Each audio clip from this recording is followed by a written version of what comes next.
Morning সবাইকে। আমি অর্পিতা চলে আসলাম কিন্তু আরও একটা ব্লগ নিয়ে আপনাদের সামনে। দেখুন বাইরে কি সুন্দর লাগছে, মানে মেঘগুলো এত সুন্দর হয়ে রয়েছে কি বলবো, দারুণ সুন্দর হয়েছে, দারুণ সুন্দর।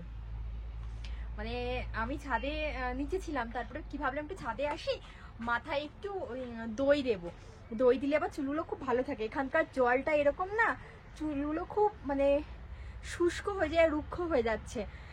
ওয়েদারের জন্য কি জলের জন্য বুঝতে পারছি না, ওই জন্য দই দেওয়ার জন্য একটু ছাদে আসলাম। দেখছি বাইরের এই দেখুন কি সুন্দর লাগছে দেখতে, অসাধারণ লাগছে, অসাধারণ। এখন আবার ভাবছি যে না, মানে মনে মনে ভাবছি যে একটু লাইভে আসলে হয়তো ভালো হতো, কিন্তু এখন লাইভ আসার টাইম নেই, কারণ এখন মাথায় একটু দই দেবো, স্নান করব, জামা কাপড় কাচবো, এইসব করব। তো ভাবছি সেগুলো করে তারপর একটু লাইভে আসবো। ওয়েদারটা এত সুন্দর লাগছে কি বলবো, কালকে বৃষ্টি হয়েছিল, তো আজকে অসাধারণ লাগছে। কিন্তু অপোজিটে আবার বরফ পড়ছে, এই সাইডের তো এরকম ওয়েদার, অপোজিটে আবার এখনই দেখছি যে পুরো বরফ পড়ছে পাহাড়ের উপরে। এখানকার এক এক দিকে এক এক রকম ওয়েদার থাকে। তো মাথায় আগে দইটা দিয়ে নিই, তারপরে আপনাদের সাথে আবার কথা বলবো। দইটা দিলে কি হয়, মাথার দেখলাম খুশকিটাও চলে যায়, প্রচুর খুশকি হয়েছিল। দিয়ে কি দেবো একদিন লেবু দিলাম, তাও কাজ হচ্ছে না, খুশকি শ্যাম্পু দিচ্ছি তাও কাজ হচ্ছে না। তারপরে ভাবলাম প্রতিদিন আবার দই পাতি, ওই যে সকালবেলা দুধ নিয়ে আসি, ওইটু যা খাই ওটস দিয়ে, ওটস না কি যেন মুসলি দিয়ে খাই একটু, আর যা বাদ বাকি দুধটা থাকে সেটা আমি আবার দই পেতে দিই। আমি আবার দুধ খাই না, দুধ খেতে খুব একটা আমার ভালো লাগে না, তো ওই জন্য ওই দইটা একটু বেঁচে ছিল, তো ভাবলাম একটু মাথায় ধুয়ে দিই। এই 2-3 দিন ধরে দিচ্ছি মাথায়, মানে এই সপ্তাহে মনে হয় 2 দিন দিয়েছি, চুলগুলো বেশ একটু সফট হয়েছে। এই যে ওয়েদারটা দেখুন কি সুন্দর লাগছে, এই যে অসাধারণ লাগছে। এরকম যদি থাকে বেশ ভালোই হবে। এখনই আমি বিকালবেলা লাইভে আসবো, একটু সবাইকে আবার দেখাতেও পারবো।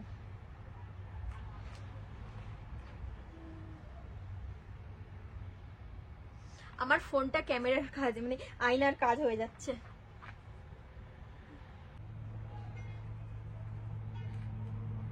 এখানে সারা দিন পুরো হেলিকপ্টার চলে, সারাদিন হেলিকপ্টার ফ্লাইট এরকম চলতেই থাকে, মাথার উপর দিয়ে যাচ্ছে। আমি দেখাচ্ছি দাঁড়ান,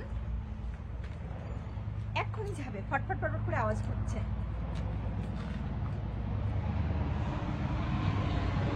এই যে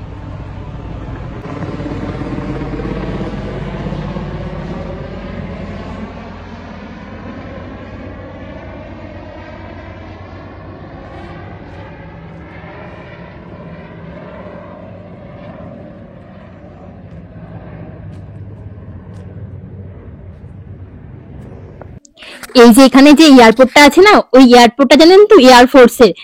এবার ওই জন্য এত পরিমাণে হেলিকপ্টার, তারপরে ফাইটার জেট, তারপরে চিনুক প্রচুর কিছু চলে এখানে সারাদিন। আর এখানে বর্ডার এলাকা তো, ওই জন্য প্রত্যেকটা দিন সব সময় প্র্যাকটিস করে, রাত্রের বেলাও।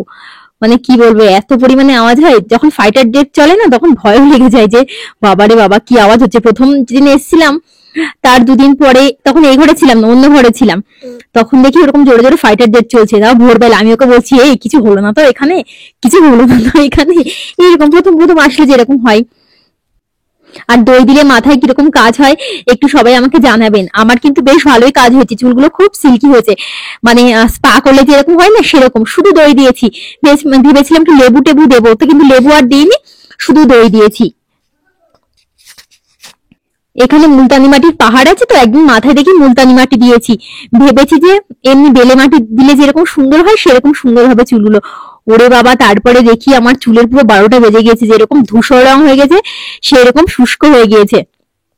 তারপর আমি ওকে বলছি দেখো চুলের এই অবস্থা। তারপরে একদিন দই দিলাম, দই একটু বেঁচে ছিল, দই দিলাম, তারপরে দেখি বেশ ভালো কাজ হয়েছে। আজকের ওয়েদারটা এত সুন্দর আছে না, মনে হচ্ছে ছাদেই থেকে যাই। আর দেখতে কি সুন্দর লাগছে, মনে হচ্ছে মাখন মাখন রয়েছে আকাশে, এত ভালো লাগছে। আমাদের ওইদিকেও কিন্তু এরকম হয় আকাশে, কিন্তু এখানে পাহাড় রয়েছে না, আরো বেশি সুন্দর লাগছে ওই জন্য, জানেন তো। আর এই যেমন দই টই দেওয়া হয়ে গেলে এখন একটু রোদে থাকবো 10-15 মিনিট, তারপরে নিচে যাবো, নিচে গিয়ে স্নান করবো। আর দেখুন চারিপাশটা, এই দিকটা দেখুন কি অবস্থা, এই দিকটা আবার মেঘলা মেঘলা ওয়েদার, কিরকম ধূসর হয়ে রয়েছে। ওই পাহাড়ে আবার দেখুন বরফ পড়ছে। আর এই সাইডটা কি সুন্দর, প্রকৃতির কি লীলা দেখুন, একদিকে একরকম অন্যদিকে আর একরকম। মাথায় তো দই দিয়েছিলাম, তারপরে স্নান করলাম, মাথায় দই দিয়ে আধ ঘন্টা 1.5 ঘন্টা মতন ছিলাম, তারপরে স্নান করে একটু খাওয়া দাওয়া করলাম। আজকে রান্না করেছিলাম ওই সমস্ত সবজি দিয়ে একটা পাঁচমিশালি করেছিলাম, আর কালকের মাছের ঝোল ছিল সেটা দিয়ে আমাদের হয়ে গিয়েছে। আর ওর জন্য করে দিয়েছিলাম ভেন্ডি আর আলু দিয়ে ভাজা, দিয়ে হয়ে গিয়েছে। আবার রাত্রে দেখি মুগের ডাল দিয়ে মাছের মাথা দিয়ে রান্না করবো। তাই ভাবলাম আপনাদের সাথে গল্প করতে চলে আসি। আজকে আবার একটু অনেক কথা বলবো আপনাদের সাথে। আপনারা অনেকেই জিজ্ঞাসা করছেন, ওটা তোমার ওখানে কিসের অসুবিধা হচ্ছে, কিসের অসুবিধা হচ্ছে, বলছে যে বাড়ি চলে যাওয়া। এখানে না অনেক রকম অসুবিধা আছে, মানে জায়গাটা দেখতে সুন্দর কিন্তু অনেক প্রবলেম আছে। এখানকার মানুষজনগুলো খুব একটা মানে ভালো না, জানেন তো, মানে 2-1 জন খুব ভালো, 2-1 জন খুব খারাপ। এদের মধ্যে একতা প্রচুর আছে, মানে এদের পাহাড়ি যে লোকগুলো না, এদের মধ্যে প্রচুর একতা। তারপরে তো মানে প্রচুর সমস্যা। এই যে আমি যদি পোস্ট অফিসে যাই, আমাকে মানে এমন হয় আমাকে অনেক পরে দেয়, ওদেরকে আগে দিয়ে দেয়, এরকম কিছু বলাও যায় না, মানে প্রচুর একতা। তারপরে যখন গাড়ি চালানো হয়, গাড়ি চালালেও মানে এখানকার মানুষ তো ঠিকঠাক গাড়ি চালাতে পারে না, ডান দিক বাঁ দিক সিগন্যালই দেয় না, এমনি চলে যায়। কিছু সমস্যা হলে তাদের দোষ না, আমাদের দোষ, আমরা গাড়ি চালাতে পারি না, এইরকম টাইপের মানুষ এখানে। আবার কিছু কিছু মানুষ ভালো আছে, খারাপ বলবো না, কিছু কিছু মানুষ ভালো আছে। তারপরে বাড়ি থেকে অনেক দূরে থাকি, এটা একটা প্রবলেম, সব থেকে বেশি প্রবলেম। ইচ্ছা করলেও বাড়িতে যেতে পারি না। তারপরে কি বলুন তো, এতগুলো প্রবলেম তো বলছি, প্রবলেম বলা সত্ত্বেও আমাকে কিন্তু এখানেই এখন থাকতে হবে, কারণ ও আছে। ও যতদিন এখানে থাকবে আমি ওর সাথে থাকবো, না হলে ওর অনেক প্রবলেম হবে, খাওয়া দাওয়া থাকা প্রচুর প্রবলেম হবে। তারপরে এখানকার মানে ওয়েদার, অনেক কিছু প্রবলেম। ওই জন্য ও যতদিন আছে আমি থাকছি এখানে। এবার দেখা যাক, ওর পোস্টিংয়ের অপেক্ষায় আছি। তারপরে আরও কি বলুন তো, যখন চণ্ডীগড়ে ছিলাম ইচ্ছা করলে বাড়ি চলে যেতে পারতাম। একবার কিন্তু আমি একাও বাড়িতে গেছিলাম, কিন্তু এখানে সেটা সম্ভব না। ফ্লাইটের ভাড়া প্রচুর কস্টলি, প্রচুর। তারপরে কেন বলুন তো, আমরা এইরকম মধ্যবিত্ত ফ্যামিলিতে থেকে বিলং করে, এরকম একটা চাকরি করে এত টাকা দিয়ে ভাড়া দিয়ে 2 মাস অন্তর অন্তর যাওয়া আমাদের সম্ভব না, যেটা বাস্তব সেটা। মানে এমন অবস্থানে যে আমরা করোড়পতি সেরকমও না। ওই জন্যেই মানে একটা এখন আপাতত যাওয়ার কোনো প্ল্যান নেই। এবার দেখা যাক কতদূর কি হয়। রোদ লাগছে কি।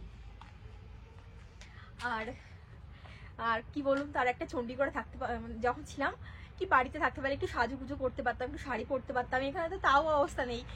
এই যে বাড়ি থেকে চলে এসছে এত দূরে, এই সব ড্রেস পরে থাকতে, একটু সাজুগুজু করবো, তারও কোনো উপায় নেই। কিছু তো আনিনি, আবার নিয়ে যেতে গেলে প্রবলেম হবে সেই ভয়ে, এইরকম প্রচুর প্রবলেম। তারপরে একটা ঘরের মধ্যে থাকতে হয়, একটা ঘরের মধ্যে ঠাকুর, আমরা, রান্না, সব কিছুই কিন্তু একটা ঘরের মধ্যে। তারপর আবার একটা ঘর হলেও কোনো সমস্যা ছিল না, যদি আমি মুছতে টুছতে পারতাম তাহলে আবার ঠিক ছিল। মানে যেখানেই খাচ্ছি সেখানেই আমার ঠাকুর আছে, সেখানেই আমি রান্না করছি, এইরকম সমস্ত একটা ঘরের ভিতরে। কি বলুন তো, আমরা মানে শ্বশুর বাড়ি বাপের বাড়ি তো দেখে এসছি যে এঁঠো কাটা মানা, তারপর ঠাকুর আলাদা ঘর, এগুলো মানে কি বলুন তো, কিছু করার নেই, এখন আমাকে থাকতেই হবে এরকম ভাবে। ও সেটা বলে যে কিছু করার নেই, একটু কষ্ট করে থাকতে হবে। এখানকার মানে যত ছোট ঘর হবে তত শীতকালে ভালো, তাই শীতকালে ঘরের মধ্যে এতটা করে বরফ জমে যায়, জানেন তো, প্রচুর বরফ জমে যায়, প্রচুর কষ্ট হয়। মানে বড় ঘর হলে তো আরো বেশি প্রবলেম হবে, গরম হবে না। আর ছোট ঘর তাও তো হিটার দিয়ে একটু গরম করে রাখা যাবে, এটাই। আর একটা কি জানেন, এখানে মানে এখানে সমস্ত কিছু তো চাষবাস হচ্ছে এখন, কিন্তু এখানকার প্রচুর দাম জিনিসের। ফুলকপি 150 টাকা কেজি, আলু 70-80 টাকা কেজি, লঙ্কা তো ফ্রিতে দেয়, সে এক ব্যাপার, অন্য ব্যাপার। তারপরে আর সমস্ত কিছু এরকম 100 টাকার উপরে। ও টমেটো 120 টাকা, 150 টাকা কেজি, এইরকম দামে কিনতে হয়। এবার মানে কি বলবো, বুঝতেই পারছেন, আমরা সেরকম তো অবস্থা আমাদের না, আমাদের ওই মানে মধ্যবিত্ত ফ্যামিলিতে যেটা হয় বুঝতেই পারছেন।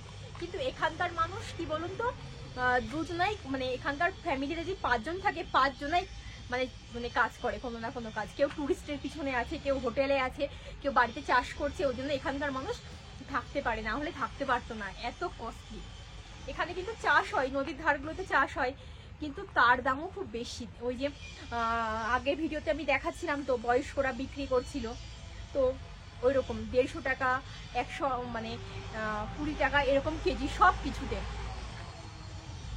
প্রচুর প্রবলেম।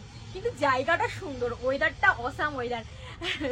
তখন আমরা ওইদিকে চলে গেলে তখন আবার এই ওয়েদারটাকে খুব মিস করব, কারণ এখানে দেখুন আমি এরকম এরকম পরে আছি ফুল হাতা একটা, মানে রাত্রেবেলা আবার একটু হালকা একটা ব্ল্যাঙ্কেট গায়ে দিতে হচ্ছে, তারপরে খুব একটা গরম নেই। আর আমাদের ওইদিকে তো মারাত্মক লেভেলের গরম, মারাত্মক লেভেলের। চণ্ডীগড়ে ছিলাম, ওখানেও প্রচুর গরম হতো, কিন্তু ওখানে ঘাম হতো না। এখানেও তাই, এখানে রোদের তাপটা খুব, কিন্তু এখানে খুব একটা ঘাম হয় না, জানেন তো। এই একটা সুবিধা আছে, এখানকার ওয়েদারটা অসাধারণ ওয়েদার, আমার তো খুব ভালো লাগে। কিন্তু আমাদের আবার দেখি মানে সবাই বলে যে কাশ্মীর টাশ্মীরে থাকলে আপেলের মতন সুন্দর হয়ে যায়। আমি আবার ওইরকম সুন্দর হয়নি, আমি এখানে আরো কালো হয়ে যাই। শীতকালে তো ঠিকঠাক সাবান মাখতে পারি না ঠান্ডার জন্য, জল পুরো বরফ হয়ে থাকে, তখন আরো বেশি কালো হয়ে যায়। যখন বাড়িতে গেছিলাম না, মা আর শাশুড়ি মানে সবাই বলছে যে কি অবস্থা কি অবস্থা, যেরকম রোগা সেরকম মানে কালো হয়ে গিয়েছে। কি বলতো, এখানকার খাবার দাবার ঠিকঠাক পাওয়া যায় না। আমরা বাঙালি মানুষ তো একটু খেতে ভালোবাসি, এখানে কয়েকটা লিমিটেড সবজি, মিষ্টি তো পাওয়াই যায় না, খুব কষ্ট হয়। দু একদিন এত মানে খেতে ইচ্ছে করে মিষ্টি, কি বলবো, কিন্তু কিছু করার নেই, খুব একটা বেশি ভালো পাওয়া যায় না। তাও ওকে বললে যেদিন বলি মিষ্টি খেতে ইচ্ছে করছে, ওই কাজু বরফি, ওই তারপরে রসমালাই এরকম এনে দেয়, কিন্তু একটু ভালো না খেতে, সেই মরণে মরে খেতে হয়। আর মানে কি বলুন তো, আর আমরা 25-26 বছর ওখানে থেকে এসে এইসব জায়গায় থাকা খুব কষ্ট। এবার থাকতেই হবে, ও যতদিন আছে ততদিন আমি আছি, তারপরে ওর সাথে আবার যেখানে যেতে হবে তো সেখানে যাবো, কোনো অসুবিধা নেই। আর মানে সব থেকে মিষ্টিটা মিস করি আমি ওখানে। তারপরে আরো অনেক কিছু মাছগুলো, এখানে যেরকম শুধু রুই মাছ পাওয়া যায় আর পাঙাশ মাছ, আর কোনো মাছ পাবেন না।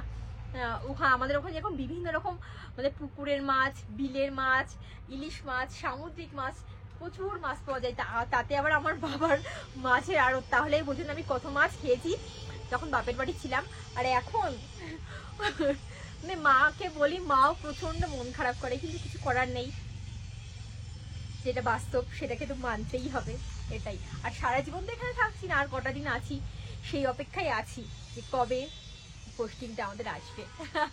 মানে আমরা দুজনাই অপেক্ষায় আছি কবে পোস্টিংটা আসবে।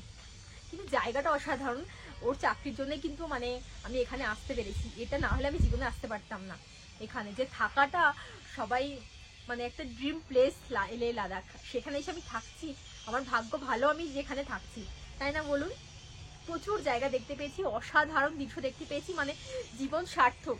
আমার মনে হয় কপালে লেখা আছে, জানেন আমি যখন বাপের বাড়ি ছিলাম তখন আমার মা বাবা আমাকে প্রচুর ঘুরিয়েছে। আমাদের তো আড়ত, তো আড়ত থেকে কি হতো, প্রতি বছর একটা করে ট্যুর হতো, বেশি দূরে হতো না, দার্জিলিং, গ্যাংটক, পুরীতে বেশি হতো। তো ইয়ে নর্থ ইন্ডিয়া মানে কোন সাইডটা বলুন তো, বৃন্দাবন, দিল্লি, বেনারস, এগুলো আমি সব ঘুরেছি। তারপরে হরিদ্বার, এগুলো সব ঘুরেছি মা বাবার সাথে। আবার এই আমার হাজবেন্ডের দৌলতে আমি ঘুরতে পারছি। মানে ঘোরার ভাগ্যটা আমার বেশ ভালো, আমি ছোটবেলা থেকে ঘুরতে ভালোবাসি। আমার মাকে যদি জিজ্ঞাসা করা হয় যে ও কিরকম, শুধু আমার মা একটা কথাই বলবে, ওর ঠ্যাং যা, প্রচুর ঠ্যাং, ও তো প্রচুর ঘুরতে ভালোবাসে, মানে ওর কোনো ক্লান্তি নেই, সত্যি তাই। ভগবান মা বাবাকেও একটা যেরকম দিয়েছে, শ্বশুর বাড়িও একটা সেরকম সুন্দর দিয়েছে। আর বরটার তো কোনো কথাই নেই, আপনারা সবাই জানেন কিরকম ও। ধরুন এই আমি এখন লাইভে আসবো, তো এখন 4:30 পৌনে 5টার মতন বাজে, ও আস্তে আস্তে 5:45 বেজে যাবে। ও আসলেই আগে আমি বলবো না, আমরা লাইভে এসেছিলাম, সবাই কি সুন্দর কথা বলছিল, তোমার কথা জিজ্ঞেস করছিল, খুব ভালো লাগে। আর সবাই এত সুন্দর গল্প করে না, আমার খুব ভালো লাগে, হেভি লাগে। সানডের দিন আমি আর ও একসাথে লাইভে আসবো, ঠিক আছে, আমি ওকে বলেছি আজকে সকালবেলা, ঠিক আছে। ও একটু লজ্জা লজ্জা পাচ্ছে, কিন্তু চলে আসবো, অসুবিধা নেই। আমি ওকে বলছি যে সানডে তো বাড়িতে থাকবো, ফ্রি থাকবো, তো যদি কোথাও ঘুরতে না যাই তাহলে সকালের দিকে হয়তো, তাহলে বিকালের দিকে একবার লাইভে আসবো তোমার সাথে। তো বলো ঠিক আছে। এই আর দেখুন পিছনের ওয়েদারটা কিরকম, যখন মাথায় দই দিচ্ছিলাম তখন একরকম ওয়েদার ছিল, এখন আবার একরকম ওয়েদার।